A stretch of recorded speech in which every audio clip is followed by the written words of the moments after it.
ನಮಸ್ಕಾರ, ನಾನು ನಿಮ್ಮ ಪ್ರೀತಿಯ ನವೀನ್ ಮಾತಾಡ್ತೀನಿ. ಈ ಒಂದು ತಿಂಗಳಿಂದ ಮಳೆ ಇಲ್ಲದೆ ತುಂಬ ಬಿಸಿಗೆ ಮಲಗಕ್ಕೆ ಕೂಡ ಆಗ್ತಾ ಇರಲಿಲ್ಲ. ಅಷ್ಟು ಬಿಸಿ ಇತ್ತು, ಅಷ್ಟು ಟೆಂಪ್ರೇಚರು ಬೆಂಗಳೂರಲ್ಲಿ ಹೆಚ್ಚಿತ್ತು. ರಾತ್ರಿ 10 ಗಂಟೆಯಿಂದ ಈಗ 4 ಗಂಟೆವರೆಗೂ ತುಂಬ ಅಂದರೆ ತುಂಬ ಮಳೆ ಬಿದ್ದು ಒಂದು ತಣ್ಣಕ್ಕಾಗಿದೆ. ನಾನು ವಾಕಿಂಗ್ ಹೋಗೋಣ ಅಂತ ಎದ್ದು ಈಗ SSR ಲೇಔಟಲ್ಲಿ ವಾಕಿಂಗ್ ಹೋಗ್ತಾ ಇದ್ದೀನಿ.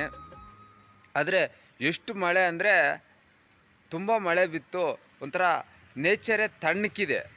ಎಷ್ಟು ಬಿಸಿ 38-40 ಟೆಂಪ್ರೇಚರಲ್ಲಿ ಇತ್ತು, ಅಷ್ಟು ಇದಿತ್ತು. ಈಗ ಕೂಲಾಗಿದೆ ಬೆಂಗಳೂರು, ಮಳೆ ಬರ್ತಾ ಇದೆ. ಇವತ್ತು ಪ್ರಕೃತಿನೆಲ್ಲ ನಾಶ ಮಾಡಿ ಮಳೆನೇ ಕಡಿಮೆ ಆಗಿಬಿಟ್ಟು ಮಳೆ ಬರ್ತದೋ ಇಲ್ಲೋ ಅನ್ನೋ ಪರಿಸ್ಥಿತಿ ನಿರ್ಮಾಣ ಆಗಿಬಿಟ್ಟಿತ್ತು. ಆದರೆ ಈಗ ಮಳೆ ಬಂದಿದೆ, ಒಂಥರ ತಣ್ಣನೆ ವಾತಾವರಣ. ವಾಕಿಂಗ್ ಹೋಗ್ತಾಯಿದ್ರೆ ತುಂಬ ಚೆನ್ನಾಗಿದೆ. ಈಗ ತಾನೇ ಆಗಲೂ ಹನಿಗಳು ಬೀಳ್ತಿದೆ, ಇನ್ನೂ ಕತ್ಲಿದೆ. 4 ಗಂಟೆ ವಾಕಿಂಗ್ ಹೋಗ್ತಾ ಇದ್ದೀನಿ.